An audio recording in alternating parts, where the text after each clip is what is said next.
जैसे परमेश्वर एक आत्मा है और वो आपको सपने से एक मैसेज दे सकता है, वैसे ही दुष्ट आत्माएं भी एक गलत मैसेज आपको एक गलत सपने के साथ दे सकती हैं। किसी दुष्ट आत्मा के पास ये अधिकार नहीं है कि बिना आपके एग्रीमेंट के आपके साथ कुछ कर सके। तो क्या करता है, आपको एक गलत या गंदा ड्रीम देता है और वो दुष्ट आत्मा वेट करती है कि अगर ये बेवकूफ होगा तो ले लेगा ड्रीम को और खुद मुंह से बोलेगा मेरे साथ ये होने वाला है, और जब अपने मुंह से बोल देगा मेरे साथ एग्रीमेंट में आ जाएगा तो मैं इसका लाइफ डिस्ट्रॉय कर दूं। प्रभु यीशु मसीह ने क्या दृष्टांत बताया, एक व्यक्ति था जिसने एक अच्छा बीज अच्छी भूमि पे बोया, जब वो सो गया तो उसका दुश्मन आया और उसने क्या किया, झाड़ियां बो दी जब वो व्यक्ति सो रहा था।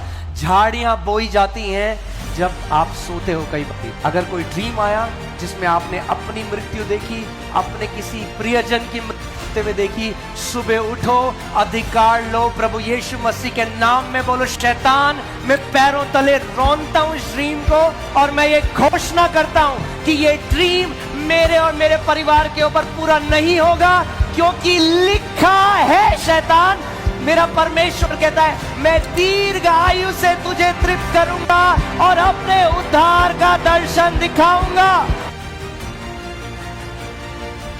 मैं यीशु मसीह के नाम में ये घोषणा करता हूं कि जो पहाड़ आपके जीवन में है वो ऐसे उखड़ कर समुद्र में जाने वाले हैं कि ढूंढ कर भी आप उनका कोई एविडेंस नहीं पाएंगे, कोई भी सबूत नहीं होगा कि वो पहाड़ कभी आपके जीवन में था। जो कर्जों का पहाड़ है, जो बीमारी का पहाड़ है, जो मानसिक तनाव का पहाड़ है, जो कलेशों का पहाड़ है, प्रभु यीशु मसीह के नाम में वो सारे पहाड़ उखड़ने वाले हैं और परमेश्वर उस सबूत को भी मिटा देगा कि कभी आपके जीवन में वो पहाड़ थे, यीशु के नाम में। आमीन, हालेलुया। विश्वास करते हैं आप? जोर से बोले आमीन।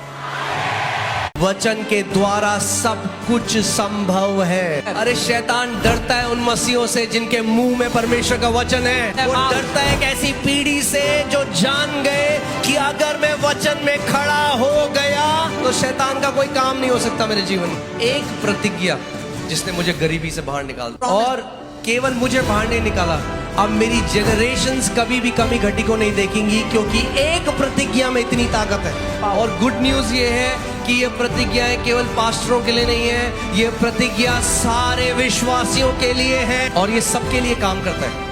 अपने पड़ोसी को बोलो, वचन को थाम लो टाइट से। कई लोग कहते हैं हमसे पढ़ा नहीं जाता पास्टर, वचन नहीं पढ़ा। ठीक है, पढ़ा नहीं जाता, लिखना शुरू करो, वचन लिखो, बोलो, लिखो। जब तक अंदर भर ना दो वचन को तब तक छोड़ो नहीं।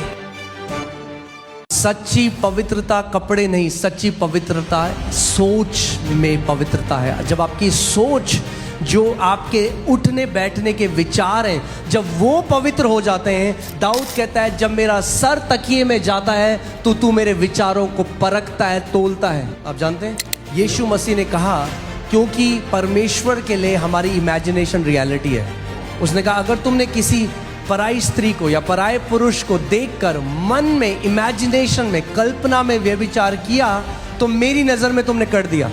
So God considers our imagination as reality. मैंने एक पोस्ट पढ़ा था, बड़ा बढ़िया था। उसमें था कि दो पिक्चर थी, पहला था रिलीजन या धर्म। उसमें था एक व्यक्ति चर्च के अंदर है और फिशिंग के बारे में सोच रहा है। कहाँ बैठा है वो? कलीसिया के अंदर है, मगर सोच क्या रहा है, आय हाय मैं अगर अभी फिशिंग कर रहा होता। That's religion. और रिलेशनशिप क्या है? एक व्यक्ति फिशिंग कर रहा है और वो यीशु मसीह के साथ कनेक्टेड है और उससे बात कर रहा है। यीशु मसीह ने सदूसी और फरीसियों से कहा, तुम मुंह से मेरी आराधना तो करते हो मगर तुम्हारा दिल मुझसे कोसों दूर है। जो काम हमारे स्वर्गीय पिता ने हमें दिया है, जो बुलाहट उसने आपको दी है, उसको हमें पूरा करना है।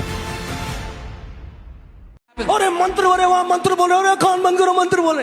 अरे 10 सेकंड अगर मंत्र सुन लिया, आपको लगता है आपके साथ कुछ हो जाएगा, और 2 घंटे वचन सुनोगे जो जीवन है जिसमें, तो आपको क्या लगता है आपका जीवन नहीं बदलेगा? अरे जितना भरोसा हम शैतान की ताकत पे करते हैं कि वो प्रभाव डाल सकता है हमारे ऊपर, हम वचन पर क्यों नहीं वैसा भरोसा करते कि परमेश्वर का जीवित वचन भी वैसे प्रभाव डाल सकता है हमारे जीवन में। और नींबू पिचका दिया उसने, नींबू, अरे इससे नींबू, संतरे, केले सब कुछ बने हैं उसके वचन से।